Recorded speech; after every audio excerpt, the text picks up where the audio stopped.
Year-old boy is recovering tonight after being shot inside his father's car. Tonight we hear from his family and get an update on how that boy is doing. Good evening. I'm Deidre Dukes and for Courtney Bryant. Thanks so much for joining us tonight. I'm Tom Haynes, and that is where we begin tonight. The family of that wounded 3-year-old boy has revealed that there were 2 children in the back seat of the car when he was shot this week on Peter Street. Atlanta police still have not found the shooter, who they say targeted the father and his 2 sons. Fox 5's Angelique Proctor talked with the Toddler's family, who says Javon Jewell's medical condition is improving. Javon Jewell's family is obviously extremely shaken by this very disturbing shooting. But at the same time, they tell me they are grateful. Not only will Javon pull through, but his 5-year-old brother, who was also in the back seat, was not hit. He's alert and everything, and we like to thank everybody for their prayers. Javon Jewell's family is so grateful the toddler survived a horrific car-to-car shooting on Peter Street on Wednesday afternoon. His granddad says his condition is improving every day. They did remove the bullet from his head. So he was real lucky. The doctor said he was real lucky because he wasn't too far from entering the brain. Granddad Regis Yates also revealed Javon's 5-year-old brother had also gotten a haircut and was in the car when someone pulled on the passenger side of the vehicle and opened fire. There were 2 babies in the car? They was in the back seat. So it missed the 5-year-old? Yes. The father, Dawan Jewell, and the 5-year-old were not injured. Mr. Yates says the car, riddled with bullets, is the only vehicle the family had. They have started a GoFundMe and are in need of financial assistance. The kids, they could use some help. Anytime something like this happens, it's a major setback.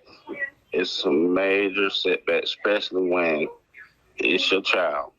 This case is really a top priority for Atlanta police. They want to find this shooter, and they say this will become a Crime Stoppers case in coming days with a $2,000 reward. In downtown, Angelique Proctor, Fox 5 News. See, I told y'all, when it starts, it starts. What are we getting into today? It's going to be part 1 of probably 4.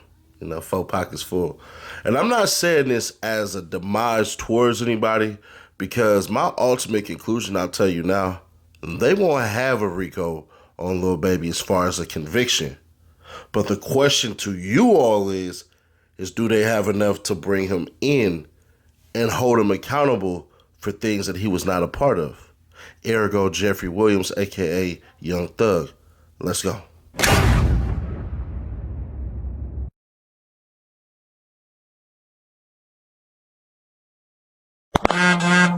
Exit out the vehicle for me. Exit out the vehicle with the hands in the air.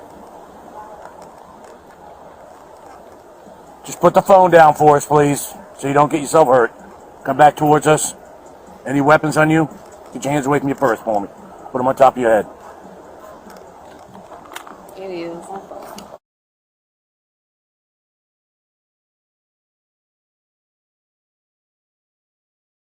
Come over here.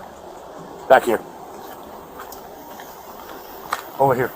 Check her down for me.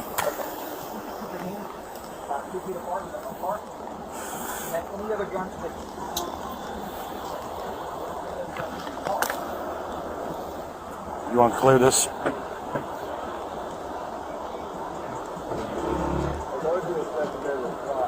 Yep. All right, let's roll.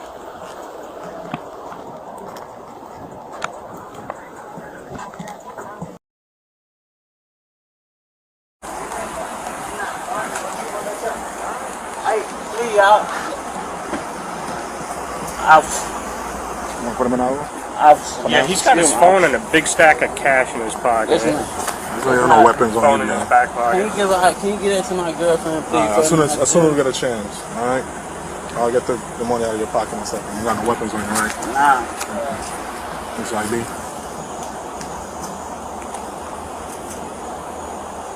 Chef, I love you, bro. I'll walk you. Chef.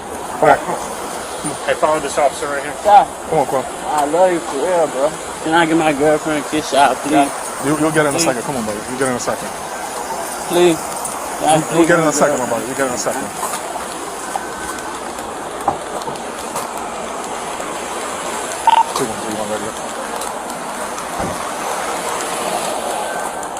Why am I on the wrist? 6'7". Put you left to 6'7".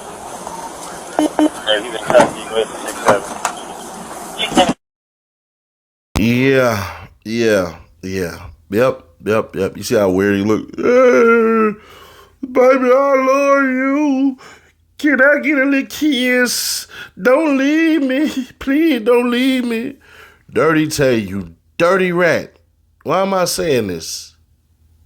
Well, I don't know. Check this out. As to the final incident, defendant and co-defendant Demur and Render are accused of attempted murder for shooting at the victim's Dodge Challenger as it left a barbershop in downtown Atlanta. Surveillance video captured a white sedan and a dark-colored sedan fall on the victim's car as it pulled out of the parking spot on Peter Street. The dark-colored sedan then drove slightly ahead of the victim's car on the passenger side and fired multiple times into the victim's car, striking a 3-year-old boy in the head. The white sedan was seen driving behind the victim's car, essentially trapping the victim's car in a line of fire. The 3-year-old survived. The 3-year-old's younger brother, mother, and father were present inside the Challenger as well. Defendant spoke with the police and identified himself as the driver of the white sedan and the co-defendant as the driver of the shooter dark sedan.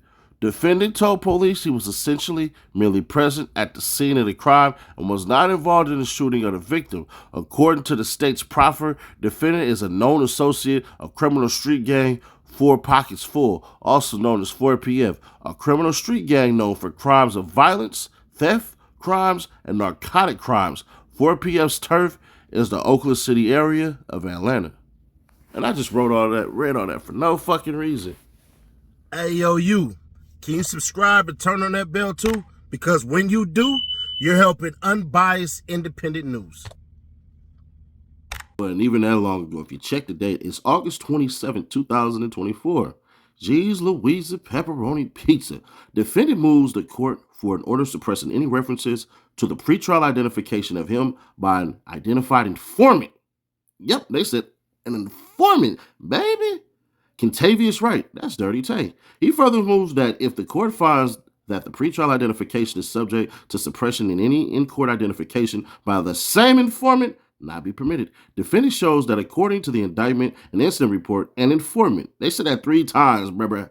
Contavious Wright was at the scene of the shooting, August 3rd, 2022, wearing an ankle monitor. After Mr. Wright was detained by police officers and in custody, he falsely accused Mr. Render of participating in the shooting. Prior to the shooting, Mr. Wright was circling the Peter Street area while in a white Kia and with another dark-colored car with tinted windows for about an hour. There are surveillance cameras in an area and pedestrians passing by. Mr. Wright is the only person who implicated Mr. Render as the shooter inside the dark-colored vehicle. Mr. Wright did not provide a motive to why the shooting occurred or to the other members that participated. Police admitted in an interview that they do not believe he is being honest. Mr. Render was not arrested at the time. Mr. Render was not arrested until December 3rd, 2022. Police did not place a warrant for Mr. Render arrest for the present. Charges, moreover, Officer Commerce of the Atlanta Police Department did not present a photo of Mr. Render to Mr. Wright on August 3rd, 2022. Mr. Wright attempted to show Officer Commerce and Officer Deegan a photo of Mr. Render via Instagram, but was unsuccessful at his attempt. Mr. Wright attempted to identify the Instagram account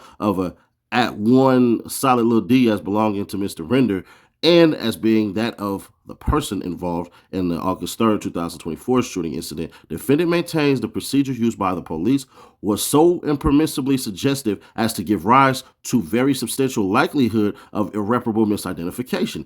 A defendant is afforded the due process right to have an identification procedure which is not unnecessarily suggestive and conductive to irreparable mistaken identification, Stovall versus Deno. In this case, the procedure used by the police was unnecessarily suggestive. The police also made statements to the confidential informant, there's that word again, that were unduly suggestive. The police should have utilized a valid constitutional photographic array procedure. There were no exigent circumstances which mandated the procedure used by the police.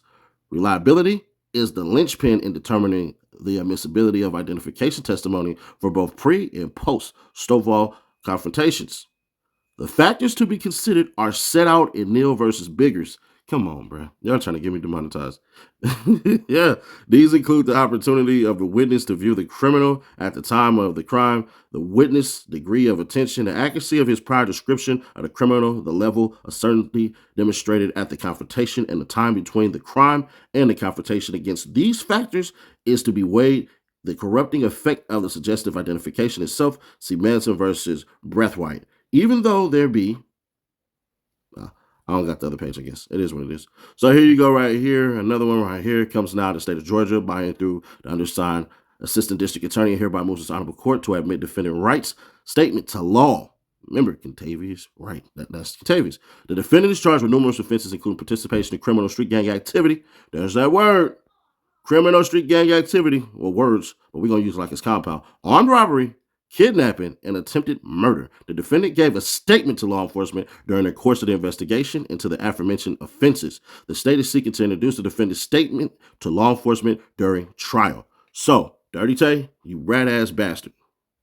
Always tell y'all, timing. Though I know the crew won't care, so I might just put it out anyways on Monday. There's a deeper dive video I'll put out more than likely Monday on the Reloaded channel where I can show y'all it's all about money. It is not about anything else. This is all about budgets being raised and more stuff being spent, because if you listen to the words of Fonnie Willis, she didn't actually slip up at the beginning of this. She told the truth. Check it out. Crime is not done away with altogether. I think that's a true statement and probably a realistic statement for life. But the reality is, because the cases are better, when you hear the major talk about getting the cameras, not only from the cameras the city has provided, but getting the cameras from what the neighbors have provided, it makes for better prosecutions. The fact that the officers are now trained on how to put together a gang case, it makes for better prosecutions. We are at about a 90% conviction rate across different types of crimes. That's homicides, that's sexual assaults, which is really unheard of in the country. But we can't take the credit. We like to take the credit as a DA's office all by ourselves, but the reason we're able to do that is because we're requiring better cases from the start. And this chief, I just can't say enough good things about him. A lot of people operate in ego, and they operate in not wanting to get better and not wanting to get more advanced, but he is someone that has asked, okay, if our officers aren't doing a good job, can you bring us in for training? Can we see how to do it? Can we implement new policies, new rules? One of the areas that we're both frustrated in, and we've talked about, are domestic violence cases. So early on last year, we talked about a new method for tickets and the way that officers could record information so we could have better prosecutions in our domestic violence cases. It really is a group project, and us listening to each other of how do we get better for the community to keep us safer. So I think the community should take a lot of pride in the fact that, you hear all over the country crime is down, right? Not like in Atlanta. Here it's down in the double digits. In other cities, you're talking about 3, 4, 5%. We're talking about 19, 22, 26%. And I think the community can feel that things are getting better, but they're far from perfect. I think that we would all agree that they are far from perfect. These youth initiatives, that is not just talk. It's funny that we sit in Zone 3. I cannot tell you as a murder prosecutor how many cases I came and tried right out of Newtown Circle, which is up the street, or Thomasville, or violent crimes, maybe not a homicide, but someone being shot. I'm very familiar with where I stand because of my 20-year history, but our youth are hungry for opportunities. And so I think that this is an opportunity for the community to try to get involved, to give our youth opportunities. When we started the REACH program 3 years ago, we had 140 students. Now, with every good RICO, you had to have a snitch. You just do. And the snitch is 4PF Dirty Tay. We're just going to call him Dirty Tay. I'm going to take the 4PF out. I don't think anybody who's a part of 4PF will like that. So I'm going to respect what it is.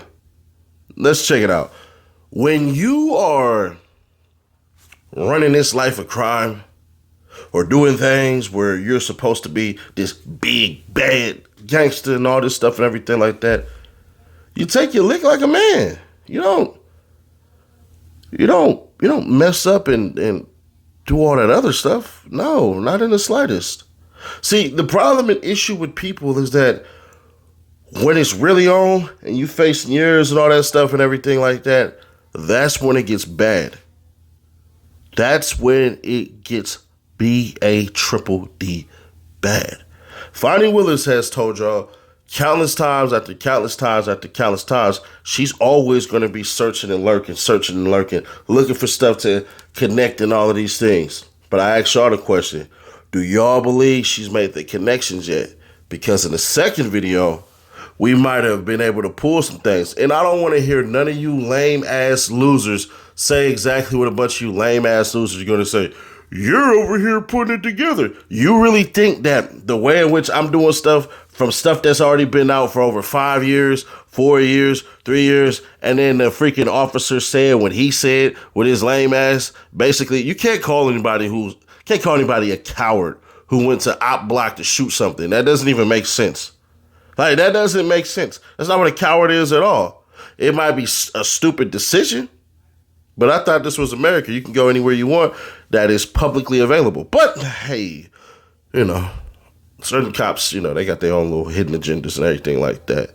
But it's one of those things where you have to have a snitch involved, then they got to piece it all together. They had to come out their mouth and essentially implicate Lil Baby. Or Lil Baby has to be involved in certain crimes and certain initiatives and all this stuff with the quote-unquote inception of 4PF. Now, out of Lil Baby's own mouth, his crime stuff, well, you're going to have to wait on that because he said some things that I think he probably shouldn't have said and regret saying it, all in atonement and inspiration to build up the next person. But sometimes, bruh, when you saying things, you saying too much, unfortunately. And unfortunately, for a lot of these cats, bruh, they just lost. It just, at the end of the day, none of this shit is worth it. Like 0.0% of any of this stuff is worth it. There is nothing that is worth it that requires you to shoot a 3-year-old in the head. Zero. Nothing. So, there's that. As these morons sit on a bed, and I'm just talking about the ones who shot a kid, you can't tell me, I don't care what it is. I don't care. Whatever gang you claim or whatever, I don't give a damn who you is. You shoot a car with kids in it, you deserve everything you get and then some. I don't give a damn. So that just is what it is. Oh yeah, and 4PF Dirty time, 17 years. So when he get out around 40-something years old and look around and get to seeming like he's going to do something, he going to do shit. Actually, he's not even going to do no damn 17 years. He probably going to end up doing 9, maybe 10. Get out. And then everybody who's around him, family-wise, will embrace him, but that'll be the end of him. Now, he might get caught up down the street and beat up and all that stuff and everything like that, deservedly so. But other than that, bruh, it is what it is on that one. But yeah, this is part 1 of 4. And I might just drop the other part today. So y'all just keep y'all bells on and check it out. I might drop one at like 7 o'clock today, depending on how I'm feeling. I got to go hit that gym. Y'all know I've been getting swole. You feel me? I'm going to walk around in biker shorts and tank tops all damn summer. You feel me? Chest bumping and shoulder bumping everybody. You feel me?